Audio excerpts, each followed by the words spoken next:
Баршаңа қайырлы күн, құрметті 5-ші сынып оқушылары. Бүгін сендермен Excel кітабы бойынша 67-ші беттегі тапсырмаларды бірге орындайтын боламыз. Видео басталмас бұрын міндетті түрде арнаға тіркеліп, қоңыраушаны басып қой, достарыңмен бөлісуді ұмытпа. Exercise 2. Екінші жаттығудан бастаймыз. Read the text and answer the questions. Тексті оқы және төмендегі сұрақтарға жауап бер деген.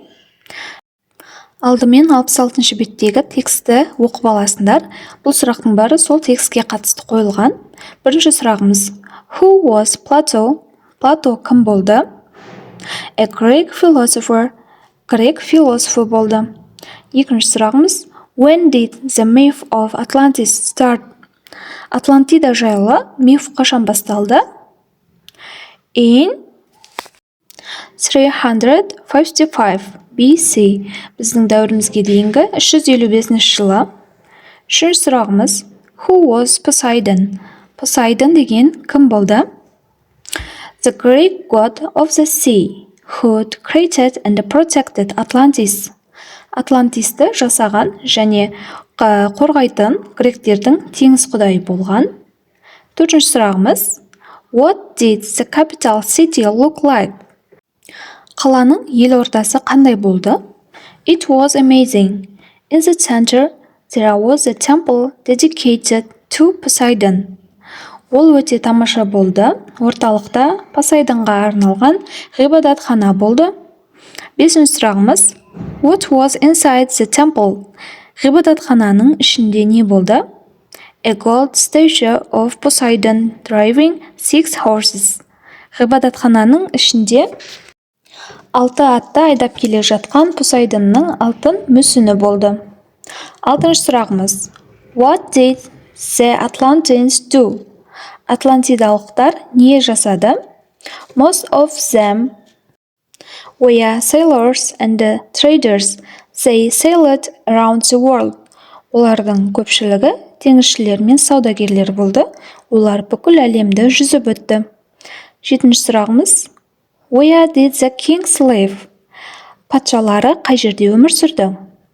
Kings lived in beautiful places. Патшалары өте әдемі жерлерде өмір сүрді. Сегізінші сұрағымыз: How did Atlantis disappear? Атлантида қалай жоқ болып кетті? Atlantis disappeared after a terrible earthquake. Атлантида қорқынышты жер сілкінісінен кейін жоқ болып кетті. Тоғызыншысы: Where could Atlantis be? Атлантис қайда болуы мүмкін? Atlantis could be near the Azores, near Sardinia and in the Mediterranean Sea. Азордың жанындағы Сардиния жана немесе жерорта теңізінде Атлантис болуы мүмкін. 10-шы сұрағымыз: Why is Santorini the most probable location of Atlantis? Неліктен Санторини көбінесе Атлантис орналасқан жер болды? Many people believe Atlantis sank at the same time a great earthquake destroyed island of Santorini. Көпшілік адамдар Атлантида батып бара жатқанда қатты жер сілкінісі Санторини аралын қиратты деп сенді. Міне оқушылар, бұл екінші жаттығуымыздың дұрыс жауаптары. Келесі тапсырма speaking, айтылым бойынша. Exercise 3. Үшінші жаттығуымыз: Ask and answer questions based on the text. Use these words and the past simple. Текст бойынша сұрақ қойып, жауап беру керек. Төмендегі сөздерді өткен шақта қолдана отырып жасайсыңдар. Who, where, what, how. Who was Plato? Плато кім болды? A philosopher. Философ болды. Where was he from? Ол қайдан болды? He was from Greek. Ол Грециядан болды. Осымен ары қарай өздерің жалғастырып жаза берсеңдер болады. Менің жауаптарым: What did he write? Ол не жазды? He wrote book Timaeus. Ол Timaeus кітабын жазады. What did the Atlanteans do? Атлантидалықтар не істеді? They were sailors, traders and farmers.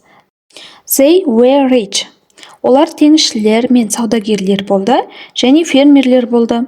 Олар өте бай болды. When did the myth of Atlantis start? Атлантидалық миф қашан басталды? In 355 BC, біздің дәуірімізге дейінгі 355 жылы басталған.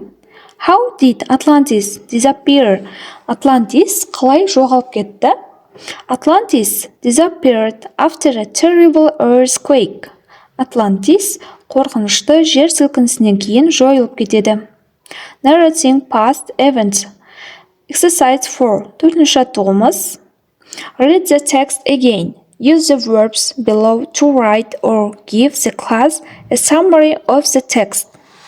Мәтінді қайтадан оқисыңдар және төменде берілген етістіктерді қолдана отырып, мәтіннің қысқаша мазмұнын жазасыңдар. The people who lived in Atlantis were rich sailors who sailed all around the world, and there were farmers worked in the fields. People raised cows and sheep. The kings who ruled Atlantis lived in beautiful places. No one knows what happened, but the island disappeared into the ocean. Only a few people survived. Some people think Santorini is Atlantis. They believe Atlantis sank at the same time when an earthquake destroyed Santorini. Атлантисте өмір сүрген адамдар дүние жүзін шарлаған бай теңізшілер болды, және онда егістікте жұмыс жасайтын фермерлер де болды. Адамдар сиырлар және қойларды өсірді. Атлантиданы басқарған патшалар әдемі сарайларда өмір сүрді. Не болғанын ешкім білмейді, бірақ арал мұхитқа сіңіп кетті. Бірнеше адам ғана аман қалады. Кейбіреулер Санториниді Атлантида деп ойлайды. Олар Атлантидадағы жер сілкінісі Санториниді де қиратқан кезде батып кетті деп сенеді. Міне оқушылар, төртінші жаттығуымыздың дұрыс жауабы осы. Келесі тапсырма. Poseidon, the Greek god of the sea, created and protected Atlantis. There were.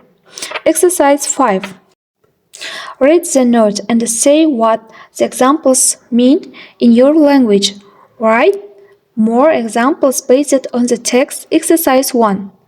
Жоғарыдағы ескертуді оқы және де осы мысалдар сенің тіліңде қалай аударылады. Сосын бірінші жаттығудан көптеген мысалдар тауып жазу керек. There was a big temple in Atlantis. Атлантидада үлкен ғибадатхана болды. There were paintings in the palaces. Сарайларда суреттер болды. Was there an earthquake near Santorini? Санторинаға жақын жерде жер сілкінісі болды ма? Were there any animals in Atlantis? Атлантиста жануарлар болды ма? Бірінші жаттығудан осыларға ұқсас сөйлемдер тауып көрейік. There was a gold statue of Poseidon in the temple. There were also lovely statues, paintings, fountains in the garden. There are many theories about where Atlantis was. Келесі тапсырмаға көшеміз. Exercise 6. Алтыншы жаттығу. Write your things you remember from the text in 5 minutes. Then tell your friend. Текст бойынша есіңде қалған 4 сөйлем жазуым керек 5 минуттың ішінде, және оны досыңа айтып бер дейді. The capital city of Atlantis was amazing. In the center, there was a temple dedicated to Poseidon. The people were very rich. Some people were farmers and worked in the fields. Атлантистің елордасы өте таңқаларлық болды. Орталығында ол жерде Посейдонға арналған ғибадатхана болды. Адамдары өте бай болды. Және халқы фермер және өрісте жұмыс жасайтын адамдар болды. Келесі тапсырма writing, жазылымға арналған тапсырма. Exercise 7. 7-ші жаттығу. Imagine you lived in Atlantis. Decide who you are: the king, a farmer, a sailor, a trader and write a diary entry 50 words about that you did last Monday. Read your entry to the class. Who else in the class had a similar day to yours? Сен өзіңді Атлантидада өмір сүріп жатырмын деп елестетіп көр. Және сен кім болар едің? Патша ма әлде фермер, теңізші немесе саудагер? Өзіңнің күнделігіңе өткен дүйсенбіде не істегенің жайлы 50 сөзден кем қылмай жазуың керек, және де оны классыңа оқып бер деген. Сенікіндей етіп тағы кім жазған, оны да тауып көр. Менің жауабым: I woke up early last Monday.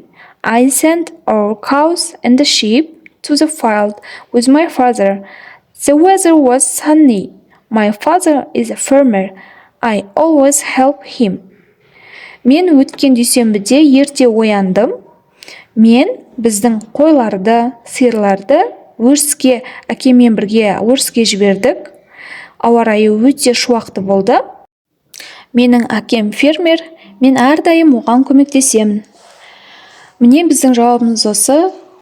Осымен оқушылар, бүгін сендермен 67-ші беттегі барлық тапсырмаларды бірге орындап шықтық. Видео ұнаған болса, лайк басып достарыңмен бөлісуді ұмытпа. Келесі кездескенше назарларыңа рахмет.